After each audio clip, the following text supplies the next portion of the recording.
여러분 안녕하십니까? 문화읽기와 도서관, 오늘은 문화산업과 플랫폼에 관한 얘기, 첫 번째 챕터 협업과 분업에 대한 얘기를 할까 합니다. 우리가 문화산업, 문화하고 문화산업은 좀 다르겠죠.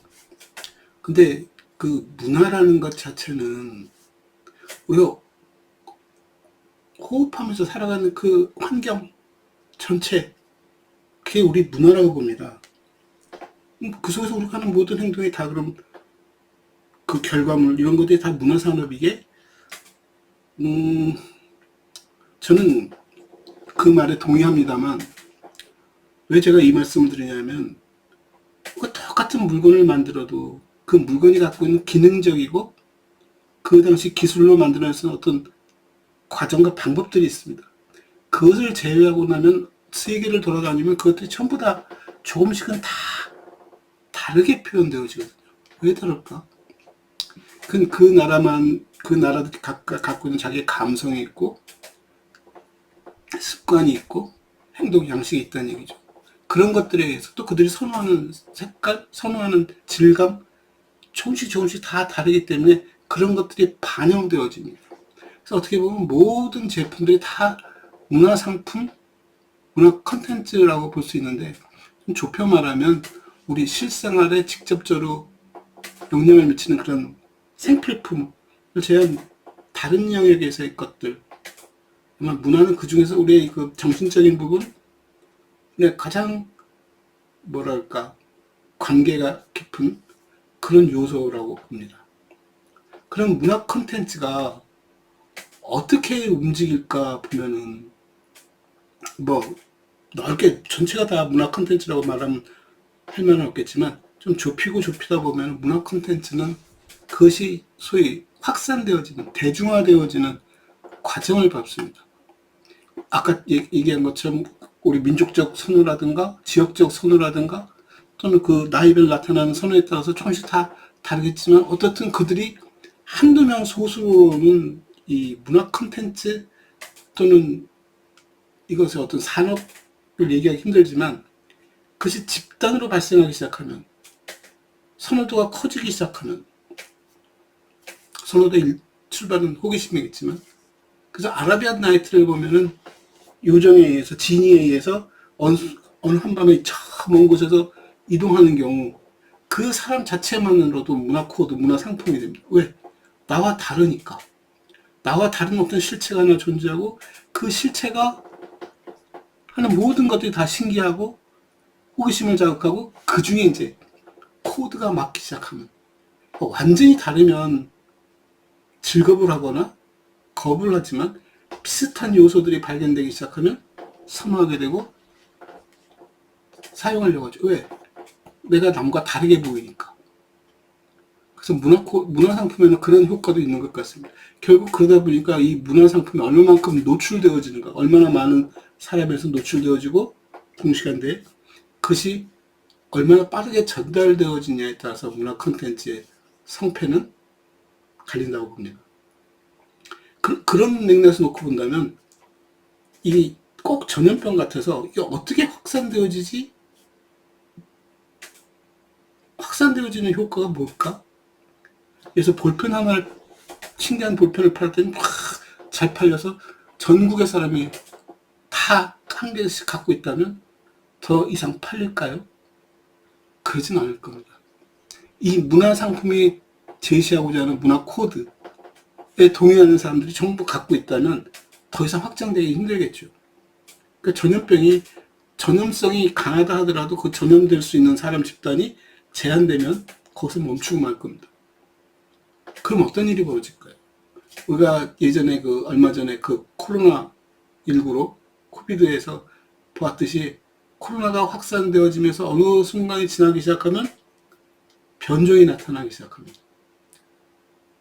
그러면서 계속 유행을 끌고 가죠. 코로나 유행을. 마찬가지로 볼펜에서 출발했던 것이 같은 문화 코드를 갖고 다른 제품으로 바뀌어가면서 성장을 지속합니다. 그럼 갖고 있던 볼펜도 다시 영향을 받아서 또 진화하겠죠. 이게 협업이라는 겁니다. 너와 내가 독립적이지만 내가 하는 일에 영향을 주고받으면서 같이 성장하는 것.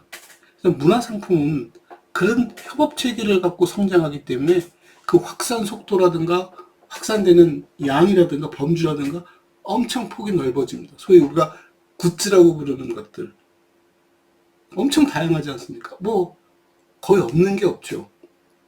그러니까 예전에는 여긴 문방구야, 어떤 특정한 물품만 팔았는데 어느 날 보니까 이 속에 문화 코드가 담긴 신제품들, 소위 문화 상품들이 하나씩 둘씩 자리매김하면서 그 문화 상품을 선호하는 친구들이 그 문화 상품을 사기 시작하고, 그 문화 상품을 사겠다 보니까 같은 문화 코드를 갖고는 다른 제품에 대한 관심도 커지고, 결국 이 가게는 그것까지 갖고 들어오는 일이 되고, 그리고 뒤돌아보면 내가 가진 제품들이, 내가 팔려고 내놓은 제품들이 이런 특정 문화 코드에 적절한 제품들로만 모였네. 가게가 문방구가 아니라 이제는 잡화점이 되어지면서 심지어 그들의 행동까지 촉발하는 이벤트성 공간도 되고, 가장 특정한 문화 코드를 담고 있는 그런 공간으로 간다. 그게 우리는 한류라고 말하는 거겠죠. 굉장히 폭넓게 퍼지고 있습니다. 전 세계를 장악하고 있겠죠. 그럼 한번 상상해 봅시다. 전 세계를 장악하고 있는 한류가 언젠가는 포화 상태에 이르게 될 것이고, 그 포화 상태에 이르게 되면 소멸할지도 모른다는 겁니다. 소위 유행은 돌고 돈다는 말 하지 않습니까? 그 돌고 도는 맥락에서 놓고 보면, 그래, 한류도 언젠가는 멈출 거야. 근데 그걸 멈추지 않게 하는 것이 협업이라는 거예요. 지속적으로 주고받으면서 성장하는 거죠. 물론 초기의 한류도 진화하겠죠. 한국은 이런 것이야. 그게 어떻게 된다고? 계속 바뀐다는 얘기죠. 그러니까 어느 한 곳에 물건을 파는 곳이 있으면 그곳에 파는 물건이 늘 똑같다면 찾아오는 사람이 한정적이겠지만, 이 물건이 지속적으로 성장하고 변하고 있다면 엄청나게 많은 사람들이 모여들 겁니다. 결국 예전에는 물건을 생산하고 물건을 팔고 하는 이 과정의 사이클이 누가 중심이면 생산자가 중심이었는데, 이제는 판매자가 중심이 되면서 커뮤니티를 형성하게 된다는 얘기. 그게 플랫폼이라는 얘기입니다. 그런다고 해서 한정없이 어떤 특정 문화 코드만을 지속적으로 할 수는 없겠죠. 이 문화 코드는 아까 말씀드린 대로 유행이라는 형태를 통해서 조금씩 변해갈 겁니다. 예전에는 미니스커트였는데 지금은 롱스커트야 하는 차이. 청바지도 폭이 좁아졌다 넓어졌다 하면서 계속 유행을 반복합니다. 근데 한번 상상해 보십시오. 예전에 스키니진이 유행했을 때 우리 부모 세대에 스키니진이 유행했고, 지금은 폭이 넓은 진을 입다가 다시 스키니진이 돌아와 집에 가서 자기 부모님이 입었던 스키니진을 입고 나오면 과연 같은 스키니진일까요? 아니요. 이 스키니진이 유행이 돌면서 사그라졌다가 어느 순간 다시 나올 때는 이 롱진의, 폭이 넓은 와이드진의 영향도 받습니다. 그러니까 같은 스키니진이라도 변하고 있다는 것이죠. 왜? 문화 코드가 아무리 바뀐다 하더라도 그것이 갖고 있는 원천적인 문화 코드는 절대 변하지 않으니까요. 그러니까 세계적인 유행도 보면 어디서 유행한 것이 쭉 흘러들어오면 초기에는 그 제품이 그대로 들어왔지만 시간이 지나면서 여기서 변질되어집니다. 소위 진화하는 거죠. 그러면서 새로운 문화 코드로 자리 잡고, 기왕에 있는 문화 코드가 사그러지면서 이것이 성장하고, 그런다고 사그러진 문화 코드가 사라지느냐? 다시 언젠가 고개를 들릴 때는 또 자기도 진화하고 영향을 주고받으면서, 저는 그걸 상생이라고 생각합니다. 상생이 동시에 우리 움직이는 것이 아니라 시간을 두고 서로 끌어주고 당기고 변하고 계속 발전해가는. 그래서 K한류라는 말이 그대로 유행하면서 지속적으로 시간이 경과해도 과거의 것이 새로 나타나면서 또 진화하고 돌아가면서 뭐 우스개로 말하면 돌려막기 하는 거죠. 돌려막기 하지만 예전의 것이 다시 돌아올 때는 더 이상 예전의 것이 아닌, 그러나 예전의 것처럼 보이는, 뭐 노래 가사처럼 무엇 아닌 무엇 같은 그런 형식으로 성장한다. 저는 그게 뭐랄까요, 진정한 협업 상생이라고 봅니다. 나비가 한 마리 태어날 때도 번데기 속에서 고치가 되었다가 그것을 뚫고 나오면 나비로 우화하는 과정을 놓고 보면 완전히 달라 보이지만 그 뿌리는 여전히 나비였었다는 것. 번데기의 모양을 가져도 나비의 코드를 쥐고 있고 여전히 나비로 진화하면서 이 나비는 그 이전 세대의 나비들과는 조금씩 눈에 보이지 않게 진화하는, 그 진화라는 개념이 내가 변해지는 거야 라고 생각하시면 안 됩니다. 많은 돌연변이들이 생겨납니다.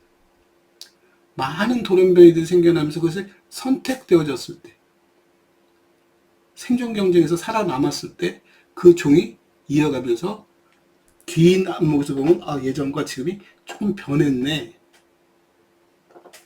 그게 진화의 과정입니다.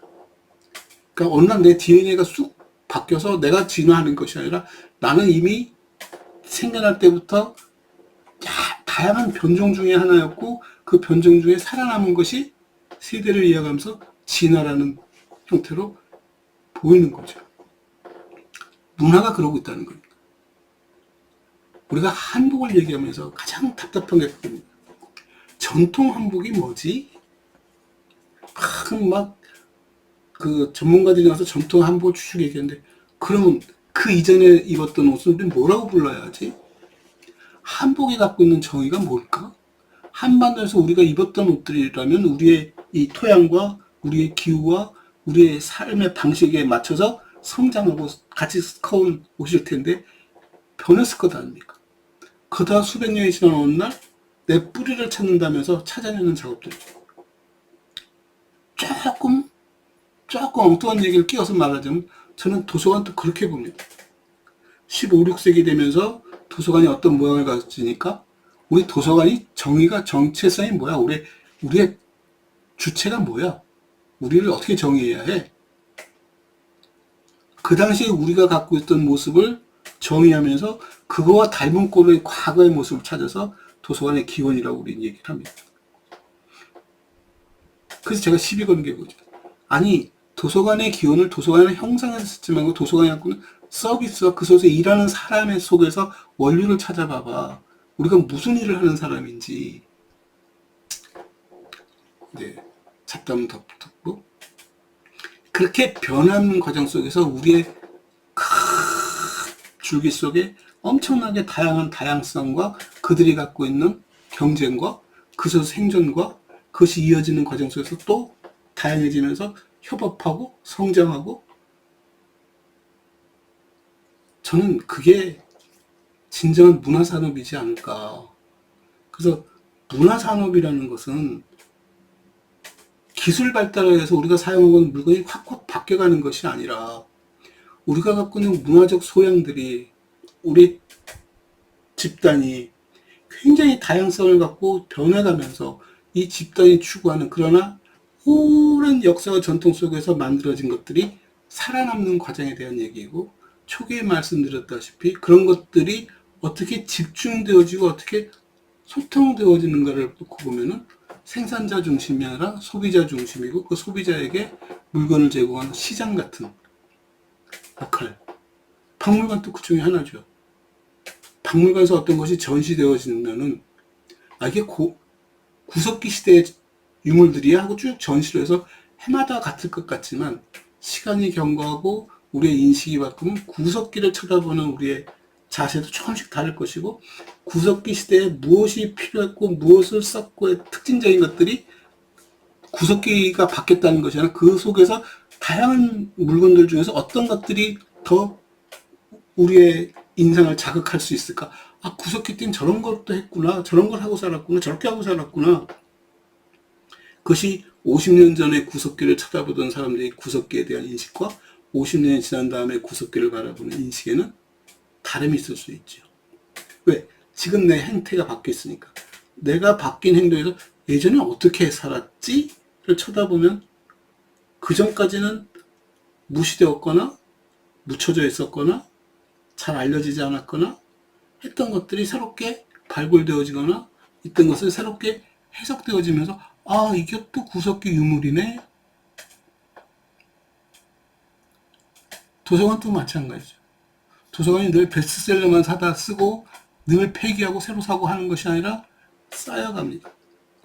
이게 도서관을 쓴 딜레마일 수도 있고 장기적으로 놓고 본다면 어떻게 관리하느냐에 따라서는 역사가 담겨 있는 것이고 그것이 다시 뒤집어져서 솟아서 나올 수 있는 사이클링을 할 수 있는 우리의 문화를 지속적으로 끌고 가면서 와류를 만들어가면서 계속 과거와 현재가 공존해가면서 전진할 수 있는 그게 문화산업이고 그게 곧 플랫폼이지 않을까 라고 생각해 봅니다. 감사합니다.